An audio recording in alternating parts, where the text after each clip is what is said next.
இஞ்சி துவையல் தோசை செய்யறதுக்கு ஸ்டார்ட் பண்ணிட்டோம்.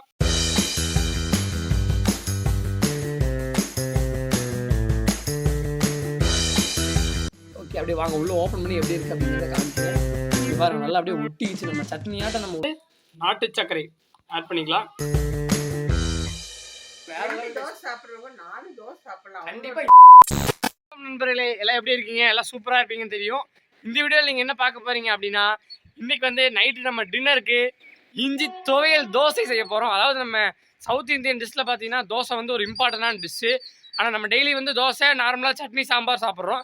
இன்னைக்கு வந்து இந்த இஞ்சி துவையல் தோசைன்னா அந்த இஞ்சி, அதாவது இந்த நம்ம நார்மலாக இந்த ஸ்ட்ரீட் ஷாப்பில் மற்ற பெரிய பெரிய கடைகளில் நம்ம சாப்பிடுவோம்ல, அதாவது தோசைக்குள்ளேயே பார்த்தீங்கன்னா குடல் தோசை, ஃப்ரான் தோசை, சிக்கன் தோசை, கறி தோசை, இந்த மாதிரி எக்கச்சக்க தோசை நம்ம சாப்பிட்ருப்போம்.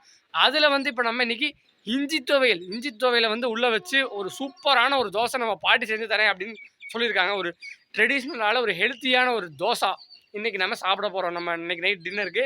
அதனால் எனக்கு வேறு லெவலில் ஒரு ஹாப்பியாக இருக்குது. இன்றைக்கி வேறு லெவலில் இன்றைக்கி நம்ம சூப்பராக வந்து நம்ம பாட்டி செய்கிறாங்க. அதை தான் இந்த வீடியோவில் நீங்கள் பார்க்க போகிறீங்க. அதுக்கப்புறம் அடுத்தடுத்து இப்போ இந்த வீடியோக்கு நீங்கள் நல்லா சப்போர்ட் கொடுத்து இந்த இஞ்சி துவையல் வீடியோக்கு வேறு லெவலில் சப்போர்ட் கொடுத்தீங்கன்னா அடுத்து நீ வேறு தோசைகள், அதாவது தோசைக்குள்ளே உள்ளே வந்து எல்லா ஸ்டஃபிங்ஸ்லாம் வச்சு வேறு லெவலில் தோசைஸ்லேயே பார்த்து எக்கச்சக்கமான வெரைட்டிஸ் இருக்காமல் நம்ம பாட்டி சொல்லியிருக்காங்க. இது வந்து ஒரு ட்ரெய்லர் தான். இந்த வீடியோக்கு நீங்கள் நல்லா சப்போர்ட் கொடுங்க. வேறு ஒரு 2000 வியூஸ் சீக்கிரம் கொடுத்தீங்கன்னா நெக்ஸ்ட் அடுத்து எல்லா தோசையுமே வெரைட்டிஸ் ஆஃப் தோசைஸ் வந்து உங்களுக்கு நான் ட்ரை பண்ணி உங்களுக்கு வீடியோ போட போகிறேன். ஓகே, ஃபஸ்ட்டு இந்த இஞ்சி துவையல் செய்கிறதுக்கு பார்த்தீங்கன்னா ஃபஸ்ட்டு சட்னி அரைக்கணும். அதாவது இஞ்சி துவையல் அப்படின்னாலே வந்து சட்னி தான். நிறையா சில இடத்துல வந்து துவையல் அப்படின்னு சொல்லுவாங்க, சில இடத்துல நம்ம சட்னி அப்படின்னு நம்ம சொல்லுவோம். ஓகே, அதுக்கு ஃபஸ்ட்டு வந்து இப்போ இஞ்சி துவையல் சட்னி செஞ்சு அதுக்கப்புறம் வந்து உள்ள ஸ்டஃபிங் வச்சு அப்படியே வந்து தோசை போடுறது தான் வந்து இந்த டிஷ்ஷே பார்த்தீங்கன்னா வேறு லெவலில் இருக்கும். நீங்கள் நிறைய பேர் செஞ்சுருப்பீங்க. நம்ம இந்த வீடியோவில் உங்களுக்கு செஞ்சு காமிக்க போகிறோம். நம்ம பாட்டி செஞ்சு காமிக்க போகிறாங்க. ஓகே, இந்த வீடியோ வந்து சூப்பராக இருக்கும், இன்ட்ரெஸ்டிங்காக இருக்கும். வாங்க வீடியோக்குள்ளே போகலாம். ஃப்ரெண்ட்ஸ், ஃபஸ்ட்டு பார்த்தீங்கன்னா இந்த இஞ்சி துவையல் தோசைக்கு பார்த்தீங்கன்னா ஃபஸ்ட்டு, அதாவது இஞ்சி துவையல் ஃபஸ்ட்டு ரெடி பண்ணிக்கலாம். அதான் இஞ்சி சட்னி. அதுக்கு பார்த்தீங்கன்னா நம்ம ஒரு 1/4 கிலோ ஒரு 250 கிராம்ஸ் பார்த்தீங்கன்னா இஞ்சி எடுத்து வச்சுருக்கோம். அதை வந்து இப்போ நல்லா வந்து அதை க்ளீன் பண்ணணும். அதுதான் நீங்கள் பார்க்க போகிறீங்க. பாட்டியெல்லாம் க்ளீன் பண்ணுறாங்க, பார்க்கலாம். அப்படியே பார்த்தீங்கன்னா இஞ்சி வந்து ஃபுல்லாக வந்து க்ளீன் பண்ணியாச்சு. நெக்ஸ்ட் அப்படியே பார்த்தீங்கன்னா பூண்டு. இப்போ நம்ம 250 கிராம் வந்து இஞ்சி நம்ம எடுத்துருக்கோம் அப்படின்னா ஒரு 100 கிராம் பார்த்தீங்கன்னா பூண்டு எடுத்துக்கணும். ஓகே, அதையும் நம்ம பாட்டி வந்து க்ளீன் பண்ணட்டும்.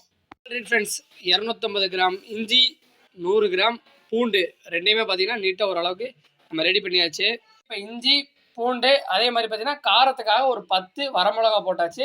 நெக்ஸ்ட் அப்படியே அனதர் சைடில் பார்த்தீங்கன்னா புளி கரைச்சல், அதாவது புளி வந்து கரைச்சி வச்சுருக்குறோம். அது வந்து இந்த சட்னிக்காக தான், அதாவது இந்த துவையலுக்காக தான். ஒரு 50 கிராம் வந்து நம்ம வந்து புளி வந்து எடுத்து இப்போ தண்ணிக்குள்ளே ஊற வச்சுருக்கோம். ஓகே, அதாவது இஞ்சி பூண்டு நம்ம வரமிளகா 10 வரமிளகா அப்படியே வந்து மொத்தமாக போட்டு இப்போ நல்லா வந்து இதை ஃபுல்லாக அரைக்க போகிறோம். நல்லா சட்னி பேஸ்ட் மாதிரி அரைக்க போகிறோம். ஓகே, அரைக்கலாம் வாங்க.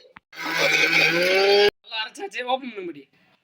ஆல்ரெடி பக்காவாக பார்த்தீங்கன்னா செம்மையாக அரைச்சாச்சு. பார்க்குறக்கே உங்களுக்கு எப்படி நல்லா ரெட்டிஸாக நம்ம இந்த வெங்காய சட்னி, ஆனியன் சட்னி மாதிரியே இருக்குது. பட் ஆனால் வந்து இது இஞ்சி துவையல் நம்ம வந்து அதாவது வரமிளகா போட்டிருக்கனால பார்த்தீங்கன்னா கலர் இந்த மாதிரி இருக்குது. அதே மாதிரி நம்ம பாட்டியில் ஒரு சின்ன டிப்ஸ் சொல்கிறேன் அப்படின்னு சொன்னாங்க. சொல்லுங்க பாட்டி. இஞ்சி வரமிளகாயும் போட்டு நயமாக அரைச்சிக்கணும். ஓகே, அதுக்கப்புறம் பூண்டு போட்டு 1/2 நயமாக இல்லாமல் அது கொன்று அரைக்கணும். ஓகே, அப்போ தான் வந்து அந்த பூண்டு வந்து நம்ம தோசையில் சாப்பிடும்போது அந்த அப்படியே மென்று சாப்பிட்றதுக்கு பூண்டு ரொம்ப பிடிச்சவங்களுக்கு, அதாவது மென்று சாப்பிடுவாங்க. சில பேர்த்துக்கு பூண்டு பிடிக்காம இருக்கிறவங்களுக்கு இந்த மாதிரி நைஸாக அரைக்கிறது தான் வந்து பெட்ரு. எனக்கு பூண்டு லைட்டாக பிடிக்காது, பட் ஆனால் சாப்பிட்ணும். ஏன்னா ஹெல்த் பெனிஃபிட்ஸ் எக்கச்சக்கமாக இருக்குது. இந்த சட்னி நம்ம சாப்பிட்டே ஆகணும், வேறு லெவலில் இருக்கும் போது. ஓகே, வாங்க பார்ப்போம். நம்ம ஃபஸ்ட்டு வந்து இப்போ அதாவது ஆனியன் சட்னி மாதிரி அரைச்சிட்டோமா, இப்போ தாளிக்கணும். அதுக்கு ஒரு ப்ராசஸ் இருக்குது, வாங்க பார்ப்போம். அப்படியே வந்து வடச்சட்டியை வந்து பார்த்தீங்கன்னா அடுப்பில் வச்சாச்சு. நெக்ஸ்ட் இப்போ நம்ம தாளிக்கிறதுக்காக ஆயில் ஊற்ற போகிறோம். நல்லெண்ணெய். ஓ, நல்ல எண்ணெய் ஊற்ற போகிறோம். ஓகே, சுத்தமான நல்லெண்ணெயா? எள்ளெண்ணெய். ஓகே, நம்ம வந்து இப்போ எள்ளெண்ணெய், அதாவது நல்ல எண்ணெய் ஊற்ற போகிறோம். இப்போ நல்லெண்ணெய் ஊற்றி செஞ்சாலே வேறு லெவலில் இருக்கும் டிஷ்ஷு. கடலெண்ணெய் நல்லெண்ணெய் ரெண்டுமே பார்த்தீங்கன்னா வேறு லெவலில் இருக்கும். காரமாக இருக்கும். ஓகே, பூண்டு இஞ்சி ரெண்டுமே காரமாக தான் இருக்கும். அதனால நல்லெண்ணெய் கொஞ்சம் எக்ஸ்ட்ரா ஊற்றி. ஓகே, நம்ம பாட்டி ஊற்றிருக்கிறது பார்த்தீங்கன்னாலே தெரியும் உங்களுக்கு. அதே மாதிரி பார்த்தீங்கன்னா அதாவது இந்த இஞ்சி துவையல் இருக்குது பார்த்தீங்களா, இதை வந்து நார்மலாக நம்ம தோசை, அதே மாதிரி தக்காளி சாப்பாடு, இது வந்து நம்ம ஊறுகாய் பிக்கிள் மாதிரி கூட நம்ம பயன்படுத்திக்கலாம். அப்படியே தொட்டு சாப்பிட்றதுக்கு வந்து யூஸ் பண்ணிக்கலாம். ஓகே, இருங்க அடுத்த பொருள் போடுறாங்க பார்ப்போம். பார்த்தீங்கன்னா நம்ம எண்ணெயில் கடுகு போட்டுக்கலாம். கடுகு அப்படியே வந்து நல்லா பொரிட்டும். அடுத்தடுத்த ப்ராசஸிங் பார்ப்போம். வெந்தயம். ஆஹா, நல்லெண்ணெய்க்கும் அந்த வெந்தயம் நம்ம உள்ளே போட்டோம்னாலே ஒரு ஸ்மெல் வரும் பாருங்க, வேறு லெவல் ஒரு ஸ்மெல் வரும், வேறு லெவலில் இருக்கும். ஓகே, அப்படியே அந்த வெந்தயம் வந்து கருகாமல் இருக்கிற டைமில் இப்போ நம்ம ரெடி பண்ணி வச்ச இந்த இஞ்சி துவையல் பேஸ்ட், அதாவது இந்த இஞ்சி பூண்டு நம்ம வரமிளகா மூணையும் போட்டு நம்ம அரைச்சோம்ல, அதை வந்து டைரெக்டாக நம்ம உள்ளே ஆட் பண்ணிக்கலாம். அடாடாடா சூப்பர், பக்காவாக இருக்குங்க பார்க்குறதுக்கு. கிட்டத்தட்ட ஒரு 1 or 2 வீக் பார்த்தீங்கன்னா நம்ம குக்கிங் வீடியோக்கு கேப் வந்துருச்சு. ஓகே, வா வா ஆஹா சரியான ஸ்மெல்லுங்க. அந்த நல்ல எண்ணெயோட ஸ்மெல்லு பார்த்தீங்கன்னா வேற மாதிரி இருக்குது. அந்த நல்லெண்ணெய் வந்து இந்த இஞ்சியில் அப்படியே பொரியும் போது செம்ம ஸ்மெல்லாக இருக்குது பாருங்கள். சூப்பராக வந்து அப்படியே ரெடி ஆகிட்டு இருக்கு. படிப்பா இது, அதாவது இதை போட்டு இன்னும் எவ்வளோ நேரம் வந்து நல்லா அப்படி இருக்கணும் எண்ணெயில்? கொஞ்சம் நேரம், ஒரு மினிமம் ஒரு 5 நிமிஷம். ஒரு 5 நிமிஷம் பார்த்தீங்கன்னா, அதாவது அடுப்பை லோ ஃப்ளேமில், சிம்மில் வைக்கணும். ஹை ஃப்ளேமில் வச்சோம்னா வேஸ்ட்டாக போயிடும். லோ ஃப்ளேமில் வச்சு நல்லா வந்து அப்படியே பொறுமையாக வதக்கிட்டே இருக்கணும். அப்புறம் இதுக்கு உப்பு போட தேவையில்லை. எப்படி உப்பு போடணும்? உப்பு லைட்டாக. ஆமாம், உப்பு இல்லாத பண்டம் உங்களுக்கே தெரியும். குப்பையிலே உப்பு இல்லாத பண்டம் குப்பையிலே அப்படிம்பாங்க. அதனால் உப்பு எல்லா டிஷ்ஷுக்குமே நம்ம உப்பு ஆட் பண்ணி ஆகணும். அதாவது காரம் ஸ்பைசி டிஷ்ஷுக்கு உப்பு ஆட் பண்ணியே தான் ஆகணும். கல் உப்பு போட்டாச்சு. நெக்ஸ்ட்டு ஃபைனலாக வந்து இந்த புளிக்கரைசல் மட்டும் உள்ளே ஊற்றணுமா? அப்படி ஓகே, ஊற்றிடலாம். பாருங்கள் அப்படியே பக்காவாக பாருங்கள். அந்த எண்ணெய் பார்த்தீங்கன்னா நல்லா அப்படியே வெந்து அப்படியே சூப்பராக பொரிஞ்சு வருது. அதே மாதிரி இந்த இஞ்சி துவையல் சட்னி பார்த்தீங்கன்னா நம்ம தோசைக்குள்ளே போட்டு சாப்பிட போகிறோம். அதே மாதிரி தெரியணுமே, இஞ்சி தோசை, பூண்டு தோசை நம்ம நிறையா சாப்பிட்டு பூண்டு தோசைன்னு போட்டு அந்த பூண்டோட ஸ்டஃபிங்ஸ் எல்லாம் வச்சு சும்மா வெறித்தனமாக இருக்குது டேஸ்ட்டு. அதே மாதிரி இன்னைக்கு நம்ம இஞ்சி துவையல் தோசை செய்ய போகிறோம். அது செஞ்சுட்ருக்கோம். வேற லெவலில் இருக்கும் போது அதே மாதிரி இப்போ நம்ம பாட்டி பாருங்க, இப்போ புளி கரைசலையும் பார்த்தீங்கன்னா ரெடி பண்ணிட்டு இருக்காங்க. இந்த டைமில் பார்த்தீங்கன்னா இந்த இஞ்சி துவையல் பார்த்தீங்கன்னா வேற லெவலில், அதான் நான் சொல்லியிருப்பேன், சாப்பாடுக்கு எல்லாமே பார்த்தீங்கன்னா யூஸ் பண்ணிக்கலாம். அதே மாதிரி இப்போ நம்ம எங்கோ லாங் ட்ராவலிங் போகிறோம், ஒரு 3 days 4 days பார்த்தீங்கன்னா நம்ம ட்ராவலிங் போகிறோம். அந்த டைமில் நம்ம சப்பாத்தி இந்த மாதிரி வந்து நம்ம பேக் பண்ணி இப்போ கொண்டு போவோம்ல, அதுக்கு வந்து தக்காளி சட்னி பெட்டராக இருக்கும். அதை விட பெட்டராக இருக்கும் அப்படின்னு பார்த்தீங்கன்னா இந்த சட்னி, இந்த இஞ்சி துவையல் பார்த்தீங்கன்னா 1 வாரத்துக்கு நம்ம வந்து வச்சாலும் வந்து கெட்டு போகாதான். 1 வாரம் மினிமம் 1 வாரம் வந்து நம்ம வச்சுக்கலாம். அப்போ பெட்டராக வந்து சப்பாத்திக்கு அதுக்கெல்லாம் சாப்பிடும்போது டிஃப்ரெண்டான டேஸ்ட் பார்த்தீங்கன்னா பக்காவாக இருக்கும். ஓகே, சாப்பாடு சாம்பார் எல்லாம் எடுத்துட்டு போறதுக்கு இது கொஞ்சம் ஓகே. நம்ம சில டைமில் சாப்பாடு ஒயிட் ரைஸ் மட்டும் கூட நம்ம கிடைச்சா கூட இந்த இஞ்சி துவையலை வச்சு பார்த்தீங்கன்னா வேணும் சாப்பிட்டுக்கலாம். நம்ம பருப்பு பொடி அந்த மாதிரிலாம் வந்து நம்ம ட்ராவலிங் டைமில் சாப்பிடுவோம்ல, அந்த மாதிரி இதை வந்து ஒரு பிக்கிள் டைப்பாக வந்து நம்ம யூஸ் பண்ணிக்கலாம். ஓகே, வாங்க ஃபைனல் ப்ராசஸிங் பார்ப்போம். ஓகே, சுத்தமான கல்லெண்ணெய் கொஞ்சம் லைட்டாக ஊற்றிக்கலாம். லைட்டாக மட்டும் ஆட் பண்ணிக்கலாம். லைட்டாக அந்த கல்லெண்ணெய் ஊற்றினா தான் வந்து அந்த ஒரு டேஸ்ட்டே பெட்டராக மாறும். ஓகே, சூப்பராக வந்து இப்போ நம்ம ரெடி பண்ணிகிட்டு இருக்கோம். சட்னியை பாட்டி ரெடி பண்ணி கொடுக்குறாங்க. பாட்டி இந்த மாதிரி பார்த்து நல்லதாக ஆரோக்கியமான விஷயங்கள் எல்லாம் நம்ம மக்களுக்கு வந்து செஞ்சு காமிக்கலாம். இந்த பூண்டு இஞ்சி சட்னி கொலஸ்ட்ரால் இருக்கிறவங்க சாப்பிட்டா கொலஸ்ட்ரால் ஃபுல்லாக கரையும். இந்த மொத்தமாக இந்த இஞ்சி பூண்டு இது எல்லாமே பார்த்தீங்கன்னா நல்லா ஒரு ஹெல்த்தி பெனிஃபிட்ஸ், மருத்துவ குணமுள்ள ஒரு பொருள். இஞ்சி காரம் பூண்டு காரம்னு சொல்லுவாங்க, அது ரொம்ப நன்மை தான். அது நம்ம அதை யோசிச்சுக்கிறது இல்லை, காரம் மட்டும்தான் சொல்கிறோம். இது சேர்த்திக்கிற அளவுக்கு நம்மளுக்கு பாதுகாப்பு, நம்ம உடம்புக்கு நல்லா. அப்படி நம்மளுக்கு காரமாக, அதாவது நம்ம குழந்தைகளுக்கு நம்ம காரமாக சாப்பிட்ற மாதிரி இருந்தால் கொஞ்சம் லைட்டாக நம்ம எதாக இருந்தாலும் லிமிட்டாக நம்ம சேர்த்திட்டோம்னா அந்த காரம் கூட பார்த்தீங்கன்னா நம்மளுக்கு அளவாக இருக்கும். ஓகே, சூப்பராக வந்து ஸ்மெல்லோட வேறு லெவலில் இப்போ இந்த இஞ்சி துவையல் ரெடி ஆகிட்டு இருக்கு. அடுத்து இதை நம்ம தோசை சுட்டு இதில் உள்ள ஸ்டஃபிங் போட்டு சாப்பிடும்போது வேறு லெவலில் இருக்கணும். உங்களுக்கு தோசை ஸ்டஃபிங்லேயும் சாப்பிட்டு காமிக்கிறேன். அதே மாதிரி தனியாக எப்படி இருக்கும் அப்படிங்கிறதையும் நான் உங்களுக்கு ரிவ்யூ பண்ணி காமிக்கிறேன். இஞ்சி துவையலோடைய ஃபைனல் ப்ராசஸிங், அதாவது மேக்கிங் ப்ராசஸிங்கில் ஃபைனல் ப்ராசஸிங்காக புளி கரைச்சல், அதாவது நம்ம அப்படியே கரைச்சி வச்சுருந்தோம்ல, அதை வந்து இப்போ நம்ம டைரெக்டாக உள்ளே ஆட் பண்ணுறோம். ஏன் பட் இந்த புளி நம்ம ஆட் பண்ணுறோம் இந்த இஞ்சி துவையலில்? இந்த காரம் இதெல்லாம் அடக்கும். கொஞ்சம் புளி ஊற்றிட்டு 1 ஸ்பூன் கரும்பு சர்க்கரையோ இல்லைன்னா வெல்லமோ போட்டால் சூப்பராக இருக்கும். பாருங்களேன், நம்ம புளி ஊற்றுனையுமே அப்படியே பாருங்களேன், இது ஒரு டிஃப்ரெண்ட்டாக ஒரு மாதிரி கிரேவி மாதிரி ஆயிடுச்சு. நல்லா அந்த கிரேவி கன்சிஸ்டன்சி வந்துருச்சு. ஓகே, இன்னும் நம்ம சிம்மில் ஒரு 5 minutes 5 or 3 minutes பார்த்தீங்கன்னா நல்லாவே பார்த்தீங்கன்னா இதை சிம்மில் வந்து பாயில் பண்ணிட்டோம், அதாவது நல்லா கொதிக்க விடுவோம்.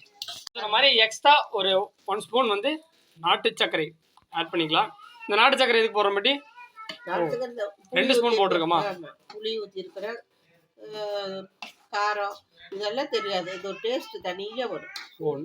ஓகே, இப்போ நாட்டு சர்க்கரை போட்டால் அது ஒரு டிஃப்ரெண்ட்டான ஒரு டேஸ்ட் கிடைக்கும். அதை நம்ம ரிவ்யூ பண்ணும்போது பார்த்துக்கலாம்.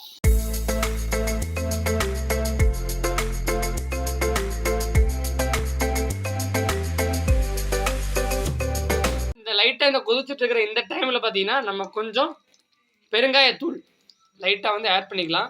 பெருங்காயத்தூள் போட்டால் மட்டும்தான் நம்மளுக்கு டைஜஷன் கரெக்டாக இருக்கும்.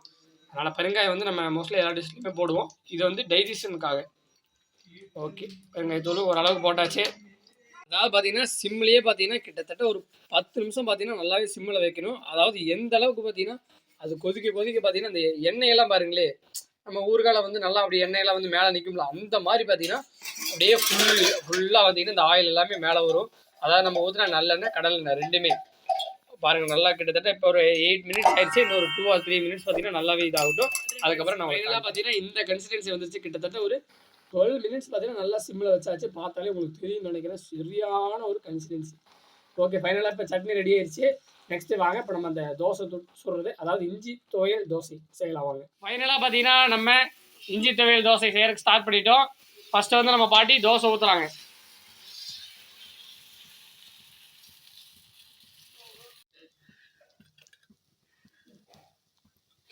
இந்த டைமில் நம்மளுடைய இந்த இஞ்சி துவையல் சட்னியை வந்து அப்படியே நம்ம வந்து நல்லா வந்து போட்டுக்கலாம்.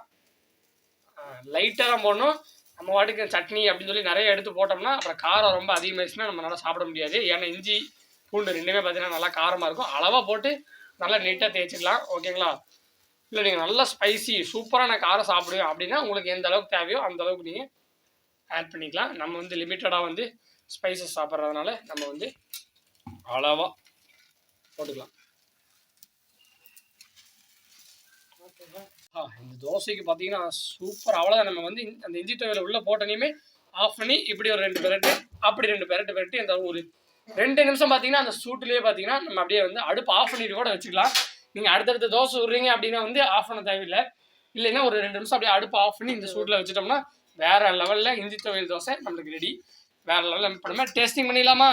ஃப்ரெண்ட்ஸ், ஃபைனலாக பார்த்தீங்கன்னா நம்ம ரெடி பண்ணி வச்சிருந்த இந்த இஞ்சி துவையல் தோசையை நம்ம டெஸ்ட் பண்ண வேண்டிய நேரம் வந்துருச்சு. செம ஸ்மெல்லாக சூப்பராக வந்து ரெடி ஆயிடுச்சு. நம்ம அப்படியே கல்லுலையும் பார்த்தீங்கன்னா ஒரு 2 நிமிஷம் நம்ம சிம்மில் வச்சுருந்தோம். இப்போ நல்லா வந்து சூடு பார்த்தீங்கன்னா நல்லா இப்போ அந்த இஞ்சியில் இறங்கியிருக்கும். ஓகே, இப்போ வாங்க அப்படியே வந்து நம்ம சாப்பிட போகிறோம். பாருங்களே, பார்க்குறக்கே பார்த்தீங்கன்னா செமையாக இருக்குது. அதுவும் நம்ம பாட்டி நல்லா மொறுமொறுன்னு போட்டிருக்காங்க. ஓகே, அப்படியே வாங்க உள்ளே ஓப்பன் பண்ணி எப்படி இருக்குது அப்படிங்கிறத காமிக்கிறேன். இங்கே பாருங்கள் நல்லா அப்படியே ஒட்டிடுச்சு. நம்ம சட்னியாட்ட நம்ம உள்ளே போட்டோம். பட் ஆனால் இப்போ நம்ம நல்லா சூடு பண்ணனால இப்போ நல்லாவே பார்த்தீங்கன்னா ஒட்டிடுச்சு. இப்போ நம்ம சாப்பிட்ருப்போம் பூண்டு தோசை, மசாலா தோசை, அதே மாதிரி இந்த இஞ்சி துவையல் தோசையும் பார்த்தீங்கன்னா வேறு லெவலில் இருக்கும். ஓகே, சாப்பிட்ருவாங்க. சட்னி நம்ம நல்லா ஸ்பைஸியாக சாப்பிட்ற மாதிரி இருந்தால் சட்னி கூட வச்சுக்கலாம். நம்மளுக்கு சட்னி தேவையில்லை.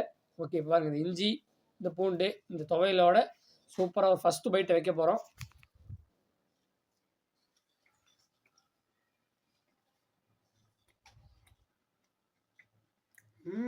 செமையாக இருக்குங்க ஃப்ரெண்ட்ஸ். உண்மையாக பார்த்தீங்கன்னா டேஸ்ட் நம்ம எதிர்பார்த்ததை விட பார்த்தீங்கன்னா வேறு லெவலில் இருந்துச்சு. அதே மாதிரி நம்ம பூண்டு தோசை சாப்பிட்ருக்கோம்.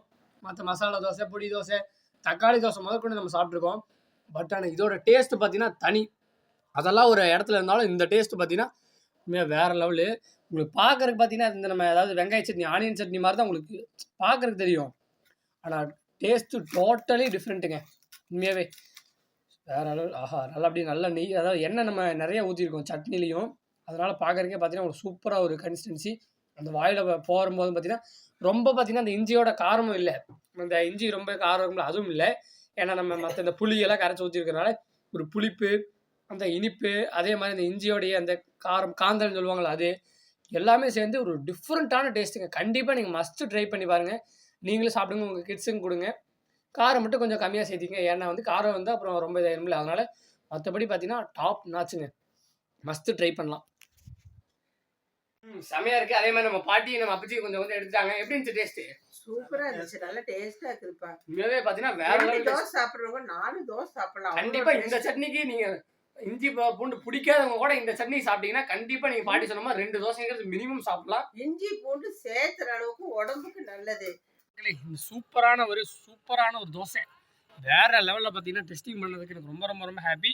நம்ம பாட்டிக்கு ஸ்பெஷல் தேங்க்ஸ் நம்ம சொல்லியாச்சு. ஓகே, இந்த மாதிரி பார்த்தீங்கன்னா நம்மளுக்கு சூப்பர் வீடியோஸ் அந்த வேலை வரணும் அப்படின்னா நீங்கள் இந்த வீடியோவை சீக்கிரமாக 2K வியூஸை சீக்கிரம் கொடுங்க. அடுத்து இதே மாதிரி வீடியோஸ் வேறு லெவலில் தோசையிலே எக்கச்சக்கமான டிஃப்ரெண்ட் கைண்ட்ஸ் ஆஃப் தோசை வந்து அந்த வேலை உங்களுக்கு வந்துட்டுருக்கு. ஓகே, இதோட இந்த வீடியோ உங்களுக்கு என் பண்ணிக்கலாம். இந்த வீடியோ உங்களுக்கு பிடிச்சிருந்தா லைக் பண்ணுங்கள், ஷேர் பண்ணுங்கள், மறக்காமல் நம்ம சேனலை சப்ஸ்கிரைப் பண்ணிடுங்க. மறக்காமல் நீங்கள் வந்து இந்த தோசையை மஸ்ட்டு ட்ரை பண்ணி பார்க்கலாம். ஏன்னா நல்லா சூப்பராகவே இருக்குது. காரம் பார்த்தீங்கன்னா இஞ்சி காரம் லைட்டாக இருந்தாலும் பட் டேஸ்ட் அருமையாக இருக்குது. கீழே கமெண்ட் பண்ணி விட்ருங்க. நீங்கள் சாப்பிட்டு எப்படி இருக்குது அப்படிங்கிறத மறக்காமல் கீழே கமெண்ட் பண்ணி விட்ருங்க. பாய்.